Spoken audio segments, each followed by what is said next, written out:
Alright, Danner, we're reporting live right now. We're staying past hall hours just to get this done. Alright, the first thing is, we're going to learn about Greek dialect. In Greek dialect, we're going to go over the first one right here. It's called Cretan. Cretan is not this. This is fake Greek life. This is what they do at ASU and all these other colleges, but we are a private Christian and affordable. This is what we study, the real Greek language. Alright, right there. That's Cretan. Cretan is spoken in Crete and in the settlers of Athens. Rarely used in writing, it's mostly a verbal language. Okay. Alright, we just realized Katie and Robin are our IAs. They might be watching us as well, so shout out to you. And I'm gonna give you a little history on Cretan.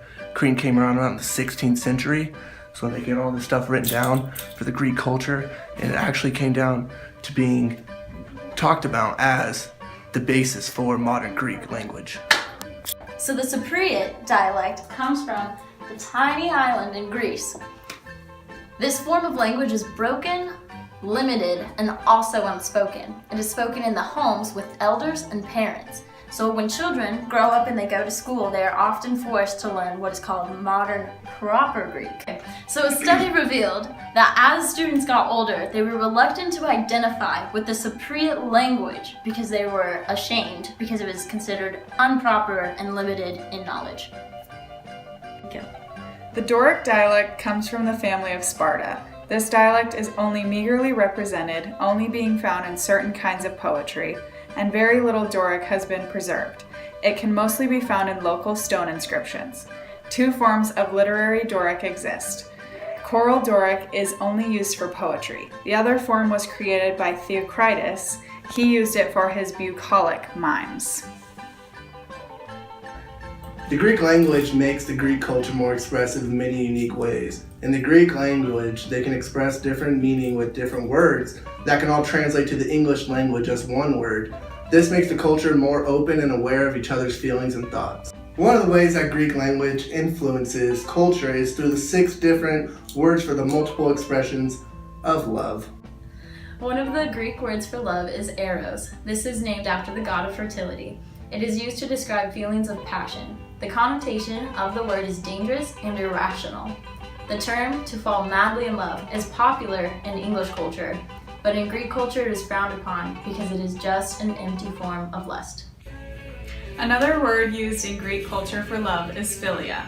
This expresses a very deep friendship. It describes a highly valued and extremely loyal relationship, full of sacrifice. Ludus is the Greek word that describes a playful expression of love. This love is felt between children or casual lovers. Greeks use this to describe the early stages of a relationship with someone in which they may go out dancing or do something such as a first date. Love for everyone is expressed through the word agape. The Greeks use this when talking with anyone from family members to distant friends or anyone close. This can also be an expression of charity. Greek culture is highly collective, and as shown through Hofstede's value dimensions, the word agape is an example of this collective culture. Progma is the Greek word used to describe a long-standing relationship. Couples who have been married for years would use this version of the word to describe the love that they have for their partner. The love for oneself is... Philatia. This form of the word is used to describe confidence for oneself. Ancient Greek philosopher Aristotle said all friendly feelings of others are an extension of a man's feelings for himself. These different forms of expressing the word love influence the culture to be more open to one another, which leads them into being a collective society as shown in the value dimensions listed by Hofstede. Idioms reflect the environment, life, and history of a culture because they are related with spirit and feelings. Idioms are meant to be taken figuratively and not literally. Yet, through the words, people from a similar culture can communicate their feelings in a way that draws people in and awakens their senses. This Greek idiom translates to, "You ate my ears," which is used when someone is being too loud or talking too much. This correlates with uncertainty avoidance, in which Greek has a score of 100. According to Hofstede, Greeks need to have good moments in their everyday life, and they do that by going and having a meal or going dancing with friends. Moi phaiestas tias means that you ate my ears. The Greek culture and language uses this idiom the same way that the U.S. culture uses an idiom, "you're talking my ear off." The Greek culture don't use this one very often because they like to mask their emotions, but when they do show their emotions, they state it in obvious ways so that you know exactly how they are feeling when it needs to be told. In the Greek culture, there's an idiom used that says, "I came out of my clothes," which is equivalent to the English idiom, "I was hopping mad." This idiom is really important to the Greek culture and unique because Greeks don't often show when they are angry, so whenever they use this idiom, it means a lot. To fully understand the Greek communication style, one must appreciate their love for discussion. Greeks don't usually express their anger, but some things that would make them mad enough to come out of their clothes include criticizing Greek culture and Greek people, talking about the relationship between Greece and Macedonia, Cyprus and Turkey, and blaming the Greek people for the economic crisis, implying that Greeks are lazy, comments that could offend a Greek's integrity, and ideas of ancient Greece to create assumptions of current Greek culture. Greek culture isn't known for its excellent hospitality because of its reliance on the tourist industry, but because it's deep-rooted into their culture through the word philogenia.